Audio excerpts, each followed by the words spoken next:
Assalamualaikum warahmatullahi wabarakatuh. Hari ini Aisyah akan kongsikan tentang 5 manfaat menuntut ilmu.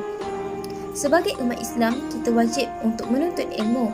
Ia berlandaskan hadis Nabi SAW yang bersabda, "Talabul ilmi fariidatun ala kulli muslim." Yang bermaksud, menuntut ilmu adalah satu kewajiban bagi umat Islam.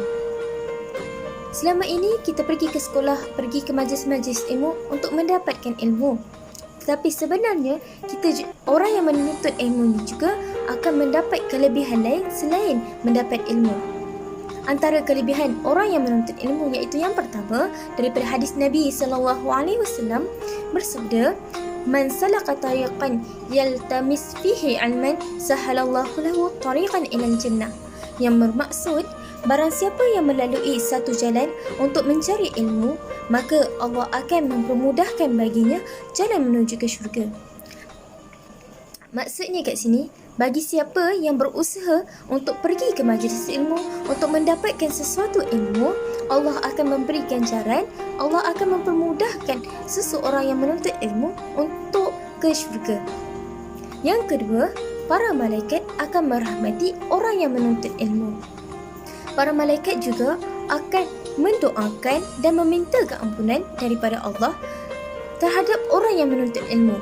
Selama mana orang itu berada di dalam majlis ilmu, selama itulah malaikat akan mendoakan mereka. Yang ketiga, semua makhluk di langit, di bumi dan di laut akan mendoakan dan meminta keampunan terhadap orang yang menuntut ilmu. Yang keempat, daripada hadis Nabi SAW yang bersabda, "Wa innal ulama warisatul anbiya wa annal anbiya lam yuwarithu dinaran wala dirhaman." Yang bermaksud, sesungguhnya ulama itu pewaris para nabi dan sesungguhnya para nabi tidak sedikit pun meninggalkan harta walau 1 dinar atau 1 dirham.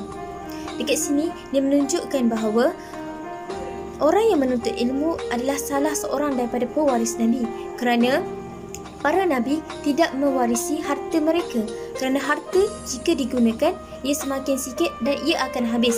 Tetapi kalau ilmu bila digunakan ia semakin bermanfaat, dia semakin berkekalan dan ia tidak akan habis. Dan yang kelima adalah menuntut ilmu adalah satu ibadat dan ia memperoleh ganjaran yang besar.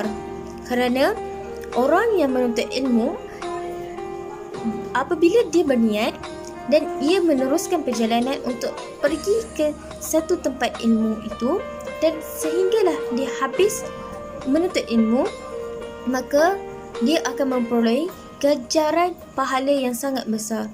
Ia bersesuaian dengan hadis Nabi SAW yang bersabda, "Man kharaja fi talabil ilmi kana fi sabilillahi hatta yarji'."